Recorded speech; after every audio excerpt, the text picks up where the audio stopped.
नमस्कार दोस्तों, कैसे हैं आप सभी। उम्मीद करते हैं बहुत ही अच्छे होंगे। साथियों देखिए 25 तारीख से अभी एएलपी का पेपर है आपका। आरआरबी एएलपी 2024 का पेपर 25, 26, 27, 28 और 29 नवंबर को है। आज के इस वीडियो में रेलवे एएलपी के लिए स्पेशली जनरल साइंस के टॉप 70 क्वेश्चंस देखेंगे और ये फिजिक्स, केमिस्ट्री और बायोलॉजी के बिल्कुल मिक्स क्वेश्चंस है। जिस टाइप से क्वेश्चंस आपको आपके पेपर में पूछे जाएंगे, सारे क्वेश्चंस प्रीवियस ईयर्स का है, बहुत ही इंपॉर्टेंट है। आपको ये क्वेश्चंस देख के ही जाना चाहिए। मैंने ऑलरेडी बहुत सारे क्लासेस आपको करवा दिया है चैनल के अंदर, वो आपको सारे वीडियोस मिल जाएंगे, अलग से प्लेलिस्ट भी बना दिया है, तो पेपर से पहले आप उन वीडियोस को जरूर देख कर जाना। चलिए बिना देरी किए हुए क्लास को शुरू करते हैं, देखते हैं क्वेश्चंस। तो सभी से रिक्वेस्ट है, क्लास पसंद आए तो एक लाइक करना और अपने दोस्तों के साथ जरूर शेयर करना। पहला क्वेश्चन है, किडनी हमारे शरीर में कहाँ मौजूद होता है। काफी अच्छा क्वेश्चन है। देखिए किडनी जो होता है हमारे शरीर में कहाँ मौजूद होता है, यह आपसे पूछा जा रहा है। ध्यान से देखिए, करेक्ट आएगा ऑप्शन नंबर ए, शरीर के पीछे और कमर के ठीक ऊपर में। याद रखना, राइट है ऑप्शन नंबर ए, शरीर के पीछे और कमर के ठीक ऊपर में किडनी मौजूद होता है, ये याद रखना है। नेक्स्ट क्वेश्चन है, मांसपेशियों की विद्युत गतिविधि का रिकॉर्ड किस रूप में जाना जाता है। तो भाई मांसपेशियों की विद्युत गतिविधियों का जो रिकॉर्ड है वो किस रूप में जाना जाता है, तो याद रखिएगा इलेक्ट्रोमायोग्राम के रूप में। इलेक्ट्रोकार्डियोग्राम नहीं आएगा, ईसीजी से तो हृदय गति रिकॉर्ड की जाती है ना। यहाँ पूछा मांसपेशियों की विद्युत गतिविधि का रिकॉर्ड, तो केवल ऑप्शन नंबर बी आएगा। ये केवल आपको भटकाने के लिए ए और बी दिया हुआ है, याद रखना। ईएमजी करेक्ट आएगा, ईएमजी याद रखना, यानी इलेक्ट्रोमायोग्राम। ठीक है, आगे देखिए, ब्लीचिंग पाउडर को क्लोरीन के साथ किससे प्रतिक्रिया करके बनाया जाता है।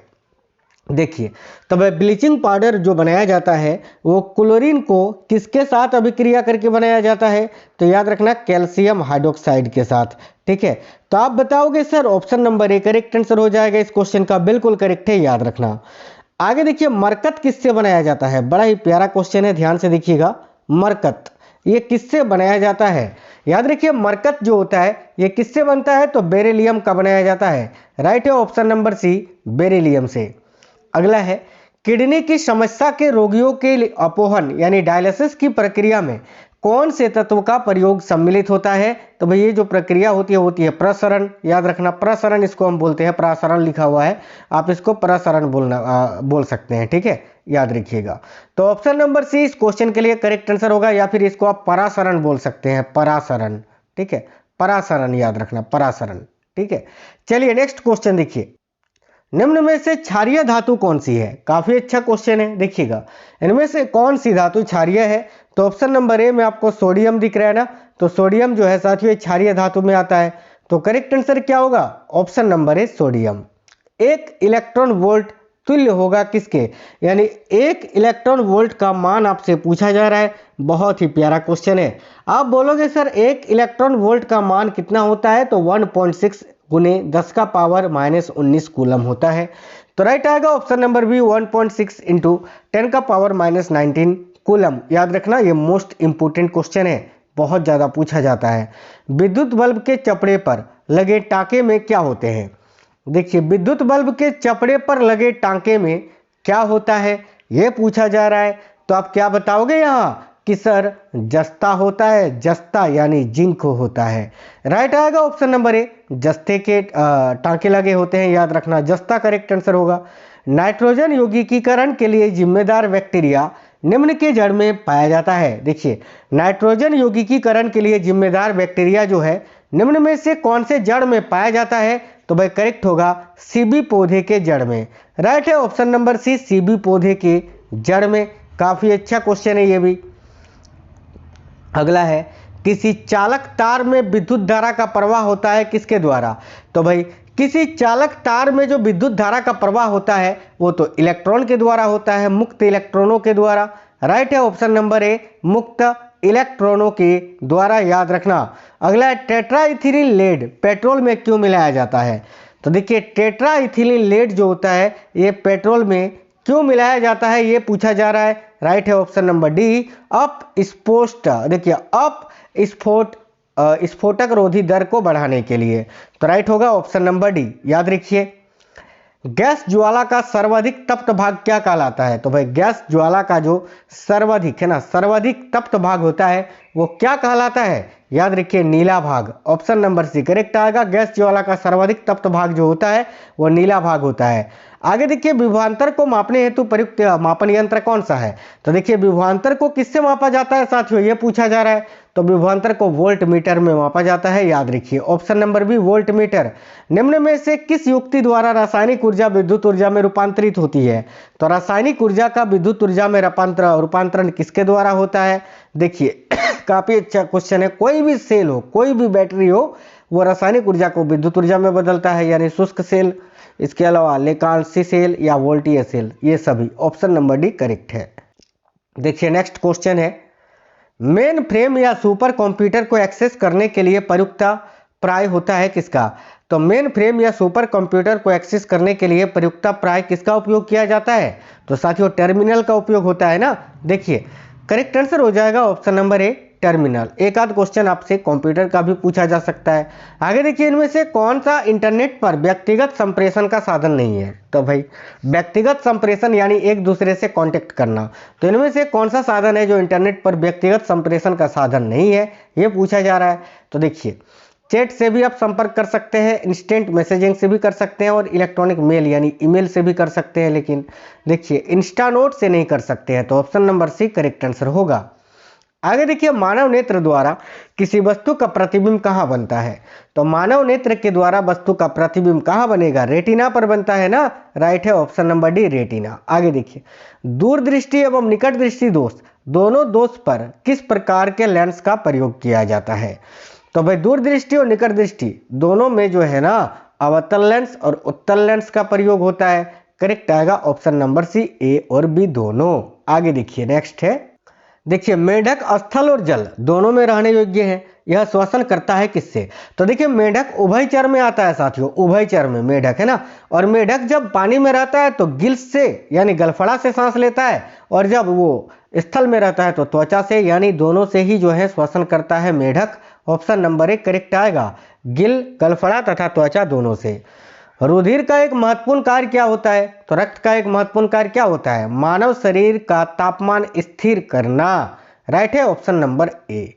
आगे देखिए मियादी बुखार यानी टाइफाइड में शरीर का कौन सा भाग प्रभावित होता है? तो टाइफाइड में पूछे तो आंत, और अगर निमोनिया में पूछे तो फेफड़ा, ये दोनों याद रखना है, कंफ्यूजन होता है। आगे देखिए प्रिज्म द्वारा निम्न में से किस रंग का विचलन अधिकतम होता है? तो भाई सबसे अधिक विचलन पूछा है प्रिज्म के द्वारा किस रंग का होता है? तो सबसे अधिक विचलन तो बैंगनी रंग का होता है। ऑप्शन नंबर ए बैंगनी करेक्ट होगा। सोना का संकेत क्या है? तो सोना का संकेत क्या है? AU है ना, AU। ऑप्शन नंबर बी चांदी का AG और तांबा का CU, याद रखना। निम्नलिखित में से कौन सी ध्वनि हम नहीं सुन सकते हैं? तो भाई हम जो ध्वनि सुनते हैं वो 20 से लेकर 20,000 हर्ट्ज के बीच में होता है, तो 25,000 हर्ट्ज की ध्वनि हम नहीं सुन सकते हैं। तो option number C correct answer हो जाएगा। आगे देखिए नेक्स्ट है, निम्नलिखित में से कौन रासायनिक प्रतिक्रिया का उदाहरण है? देखिए इनमें से कौन सा एक रासायनिक प्रतिक्रिया का उदाहरण है, ये आपसे पूछा जा रहा है। सिंपल सा क्वेश्चन है, आसानी से बता सकते हो सर, मोमबत्ती का जलना। मोमबत्ती जब जलता है वो रासायनिक प्रतिक्रिया का उदाहरण है। निम्नलिखित में से कौन सा विटामिन घाव को भरने में सहायक होता है? देखिए घाव को भरने में सहायक होने वाला विटामिन कौन सा है? तो विटामिन के। Option number D. अमीटर से क्या मापा जाता है? देखिए अमीटर से क्या मापा जाता है? तो विद्युत धारा को मापा जाता है, याद रखना। अमीटर के अलावा एम्पियर से भी विद्युत धारा को मापा जाता है, याद रखिएगा। नेक्स्ट है, साबुन को जल में घोलने पर जल का पृष्ठ तनाव क्या होता है? तो जब साबुन को हम जल में घोलते हैं तो जल का जो पृष्ठ तनाव होता है ना वो घट जाएगा, याद रखना, घट जाता है। ऑप्शन नंबर ए घट जाएगा। पीतल किसके मिश्र धातु है? तो पीतल जो है ये याद रखना कॉपर प्लस जिंक का मिश्र धातु है, राइट है ऑप्शन नंबर सी तांबा और जस्ता का। अगला है, गंदे जल में जमा हुए मच्छरों को नष्ट करने के लिए केरोसिन तेल का उपयोग किया जाता है, क्यों? देखिए गंदे जल में जमा हुए मच्छरों को नष्ट करने के लिए केरोसिन तेल का उपयोग किया जाता है, और गंदे जल में जब हम केरोसिन तेल डालते हैं तो ये जल के पृष्ठ तनाव को क्या कर देता है? कम कर देता है, याद रखना। ऑप्शन नंबर ए कम कर देता है। आगे देखिए, कोयले के जलने से बनती है क्या? तो भाई कोयले के जलने से क्या बनती है ये पूछा जा रहा है साथियों। तो कोयले के जलने से कार्बन डाइऑक्साइड बनती है। ऑप्शन नंबर बी करेक्ट होगा, कार्बन डाइऑक्साइड। निम्नलिखित में से कौन सा एक समूह से संबंधित नहीं रखता है? देखिए चीड़, नागफनी, देवदार और नीम। साथियों यहाँ पर साफ साफ दिख रहा है, ठीक है, कि चीड़ का वृक्ष, देवदार और नीम ये आम जगह पर उगने वाले वृक्ष है, लेकिन कैक्टस जो है ये जीरोफाइट्स यानी मरुस्थलीय पादप है। तो ये इन तीनों से अलग है, यही आपका आंसर होगा नागफनी। निम्नलिखित में से कौन सा रोग हमारे देश से पूर्ण रूप से उन्मूलन हो गया है? तो इनमें से कौन सा देश है जो हमारे देश से पूर्ण रूप से उन्मूलन हो चुका है? तो चेचक याद रखना, ऑप्शन नंबर डी। आगे देखिए, यदि मछली के पूंछ पंख को रबड़ बैंड से बांध दिया जाए तो यह किसके योग्य नहीं रहेगी? तो देखिएगा करेक्ट आंसर क्या हो जाएगा? तो तैरने के योग्य नहीं रहेगी भाई, ऑप्शन नंबर डी करेक्ट आएगा, तैरने नहीं सकेगी। किसी अस्वस्थ पौधों को क्यों निकाल देते हैं? देखिए किसान जो होते हैं ना, किसान जो धान की बुआई करते हैं चाहे गेहूं की बुआई करते हैं, वहां पर जो अस्वस्थ पौधे जैसे कि घास वगैरह होता है उग जाता है, उसको निकाल दिया जाता है। क्यों? क्योंकि ऐसे पौधे से पैदावार कम होती है, इसीलिए। Option number A. निम्नलिखित में से कौन से खाद्य पदार्थ में भरपूर विटामिन ए रहता है? तो भरपूर विटामिन ए इनमें से किस में रहता है? देखिए करेक्ट आएगा कॉड यकृत के तेल में, ऑप्शन नंबर सी यह आपका राइट आंसर होगा। देखिए नेक्स्ट है, यदि आप स्पंजी रक्तस्रावी मसूड़ों से पीड़ित हैं तो आपके खाने में भरपूर होना चाहिए क्या? तो भाई राइट होगा नींबू, नारंगी और आंवला, जिससे हमें विटामिन सी की प्राप्ति होगी। ठीक है, आगे देखिए, पीने वाले जल का बहाव कूड़ा यानी मल त्याग से हो तो कौन से रोग का बढ़ावा होगा? पीने वाले जल का बहाव कूड़ा मल त्याग से हो तो कौन सा रोग होगा? हैजा बता रहे हो ना आप, मन में सोच रहे हो कि सर हैजा होगा, तो बिल्कुल सही सोच रहे हो, हैजा करेक्ट आंसर होगा। आगे देखिए, मनुष्य में दूध ग्रंथि यानी स्तन ग्रंथि रूपांतरित रचना है किसकी? तो श्वेत ग्रंथि की, ऑप्शन नंबर ए श्वेत ग्रंथि करेक्ट होगा। मानव त्वचा पर पाए जाने वाली ग्रंथियां जो होती हैं वो किस प्रकार से होती हैं? देखिए करेक्ट आएगा तेल ग्रंथियां होती हैं, ऑप्शन नंबर ए तेल ग्रंथियां। लैक्राइमल ग्रंथि कहाँ स्थित होती है? लैक्राइमल ग्रंथि नेत्र के बाहरी कोण में ना, बिल्कुल ऑप्शन नंबर सी नेत्र के बाहरी कोण पर। कॉर्निया को स्वच्छ रखने में कौन सी ग्रंथि सहायक होती है? तो कॉर्निया को स्वच्छ रखने में यही लैक्राइमल ग्रंथि ही सहायक होती है, याद रखिएगा। आगे देखिए, त्वचा में किस विटामिन का संश्लेषण होता है? आप बोलोगे सर विटामिन डी का, ऑप्शन नंबर सी करेक्ट होगा। पसीना, मनुष्य देखिए मनुष्य को पसीना किस ग्रंथि के कारण स्रावित होता है? आप बोलोगे सर श्वेत ग्रंथि से। नेक्स्ट है, बालों का रंग किस कारण काला होता है? काफी अच्छा क्वेश्चन है। तो बालों का जो रंग काला होता है वो किसके कारण? रंगा कणिकाओं के कारण होता है, option number B right answer है। निम्नलिखित में से कौन अदीप्त प्रकाश स्रोत है? अदीप्त प्रकाश स्रोत इनमें से कौन सा है? तो भाई अदीप्त प्रकाश स्रोत कौन सा है साथियों? देखिए करेक्ट आंसर क्या हो जाएगा? आप बोलोगे सर चंद्रमा। चंद्रमा जो है ये अदीप्त प्रकाश स्रोत है। आगे देखिए, प्रकाश के संचरण हेतु किस माध्यम की आवश्यकता होती है? तो याद रखना ऑप्शन नंबर डी करेक्ट होगा, प्रकाश को संचरण हेतु किसी माध्यम की आवश्यकता नहीं होती है। ठीक है, आगे देखिए, यदि कोई प्रकाश की किरण किसी समतल पृष्ठ पर 30 डिग्री कोण पर आपतित होता है तो परावर्तन कोण क्या होगा? 30 डिग्री होगा, क्योंकि मैंने आपको बताया है कि आपतित कोण जो होती है वो परावर्तन कोण के बराबर होती है। तो आपतन कोण 30 डिग्री है तो परावर्तन कोण भी 30 डिग्री होगा। अगला है, पत्तियों द्वारा होने वाले उत्सर्जन को क्या कहते हैं? तो पत्तियों के द्वारा होने वाला जो वाष्पोत्सर्जन होता है उसको क्या कहते हैं? देखिए, तो पत्तियों के द्वारा जो वाष्पोत्सर्जन होता है उसको पत्रिय वाष्पोत्सर्जन कहा जाता है, ऑप्शन नंबर बी। यदि कोई मानवीय रोग विश्व के बृहद क्षेत्र में फैलता है तो उसे क्या कहते हैं? तो भाई यदि कोई मानवीय रोग विश्व के बृहद क्षेत्र में फैलता है तो उसको क्या बोलते हैं? याद रखिएगा पैंडेमिक बोलते हैं, ऑप्शन नंबर ए करेक्ट आएगा पैंडेमिक। नेक्स्ट है, वृद्ध अवस्था मनुष्य की हड्डियां कमजोर क्यों हो जाती है? तो कैल्शियम की कमी हो जाती है इस कारण, ऑप्शन नंबर सी। आगे देखिए, हीरे को व्यक्त किया जाता है किस में? तो हीरा जो है ये कार्बन का ही अपरूप है, तो ऑप्शन नंबर सी करेक्ट होगा, कार्बन में। खमीर क्रिया में उत्पन्न होने वाली गैस कौन सी है? आप बोलोगे सर कार्बन डाइऑक्साइड गैस है। आगे देखिए, तारे अपनी ऊर्जा किस प्रकार प्राप्त करते हैं? तो तारा जो होता है ना साथियों, स्टार्स, तारे अपनी ऊर्जा नाभिकीय संयोजन या संलयन के फलस्वरूप प्राप्त करते हैं, ऑप्शन नंबर ए करेक्ट होगा। आगे देखिए, निम्नलिखित में से कौन सबसे अधिक प्रत्यास्थ है? तो तो steel. Option number C correct होगा, स्टील। भापांगर गैस का अन्य नाम क्या है? देखिए, भापांगर गैस का अन्य नाम आपसे पूछा है, जिसको हम जल गैस भी बोलते हैं। भापांगर गैस को जल गैस भी बोलते हैं, और ये होता है कार्बन मोनोऑक्साइड और हाइड्रोजन। और कार्बन मोनोऑक्साइड और नाइट्रोजन गैस का जो गैसीय मिश्रण है उसको हम प्रोड्यूसर गैस बोलते हैं, याद रखना। भापांगर गैस या जल गैस किसको बोलते हैं? तो कार्बन मोनोऑक्साइड और हाइड्रोजन के जलीय मिश्रण को। हवा में ऑक्सीजन की मात्रा लगभग कितनी होती है? तो लगभग 20% होती है। ऑप्शन नंबर भी करेक्ट होगा। आगे देखिए, सारे कंप्यूटरों में लागू होने वाली भाषा कौन सी है? आप बोलोगे सर मशीनी भाषा। आगे देखिए, मायोग्लोबिन में कौन सी धातु होती है? तो देखिए, मायोग्लोबिन में कौन सी धातु होती है? तो लोहा धातु होती है ना, लोहा। विकास की प्रक्रिया में मनुष्य का निकटतम प्राणी क्या है? तो देखिए, विकास की प्रक्रिया में मनुष्य का निकटतम प्राणी है बंदर। ऑप्शन नंबर बी राइट होगा, बंदर। आगे देखिए, मेनिंजाइटिस रोग किसको प्रभावित करता है? तो भाई, जो मेनिंजाइटिस रोग होता है ना साथियों, ये मस्तिष्क को प्रभावित करता है, याद रखना, ब्रेन को।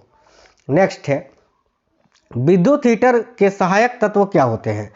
तो देखिए, विद्युत हीटर के, ठीक है, सहायक तत्व क्या क्या होता है? तो डी नंबर होगा, ए और बी दोनों, यानी प्लास्टर ऑफ पेरिस की प्लेट होती है और नाइक्रोम का तार होता है साथियों। आगे देखिए, निम्न में से सबसे क्रियाशील धातु कौन सी है? तो इनमें से सबसे क्रियाशील धातु कौन सी है? पोटासियम है, तो पोटासियम करेक्ट होगा। सूर्य की किरणों की तीव्रता मापने वाले उपकरण को क्या कहते हैं? तो सूर्य की तीव्रता को मापने वाला जो उपकरण है उसको एक्टिनोमीटर बोलते हैं, याद रखिए, एक्टिनोमीटर करेक्ट आएगा साथियों। मच्छर में मलेरिया परजीवी का जीवन चक्र किसने खोजा? देखिए, मच्छर में मलेरिया परजीवी का जीवन चक्र को रोनाल्ड रॉस ने खोजा था। Option number B. प्राकृतिक रबड़ को अधिक मजबूत तथा प्रत्यास्थ बनाने के लिए उसमें निम्नलिखित में से क्या मिलाया जाता है? आप बोलोगे सर सल्फर मिलाया जाता है। नेक्स्ट है, पीली धातु किसको कहा जाता है? बहुत ही अच्छा क्वेश्चन है। पीली धातु किसको बोलते हैं? सोना को बोलते हैं ना, सोना पीले रंग का होता है, तो सोना करेक्ट आंसर होगा। लहसुन की, देखिए, लहसुन की अभिल क्षणिक गंध का कारण क्या है? तो भाई सल्फर का यौगिक। Option number B. आगे देखिए, निम्नलिखित में से कौन उत्तक का उदाहरण है? इनमें से कौन सा उत्तक का उदाहरण है? तो रक्त जो है ये टिश्यू होता है। नेक्स्ट है, और अंतिम क्वेश्चन भी है, ठीक है। यहाँ पर सबसे पहले बता दें, इसको आप माइनस मत पढ़ना, ये सभी माइनस नहीं है, ठीक है, ये सब पॉजिटिव है, माइनस नहीं पढ़ना है। बताना है आपको किस बिंदु पर फ़ारेनहाइट तापक्रम सेंटीग्रेड तापक्रम का दोगुना होता है? तो भाई, फ़ारेनहाइट तापक्रम जो होता है सेंटीग्रेड तापक्रम का दोगुना होता है, वो 160 डिग्री फ़ारेनहाइट पर होता है, याद रखना, 160 डिग्री फ़ारेनहाइट पर। Right answer is option number D. आज के इस वीडियो में 70 क्वेश्चंस थे, बहुत ही इंपॉर्टेंट क्वेश्चंस थे आपके रेलवे असिस्टेंट लोको पायलट के पेपर के लिए। उम्मीद करते हैं आपको क्वेश्चंस अच्छे लगे हैं और आपने अच्छा स्कोर किया है इस वीडियो से। तो वीडियो को एक लाइक करना, दोस्तों के साथ शेयर जरूर करना। आप में से कोई भी साथी नए हैं, चैनल को सब्सक्राइब करके बेल आइकन को ऑन कर लीजिएगा। तो साथियों, मिलते हैं आपसे नेक्स्ट वीडियो में, तब तक बिल्कुल स्वस्थ रहें। जय हिंद सभी साथियों को, वंदे मातरम।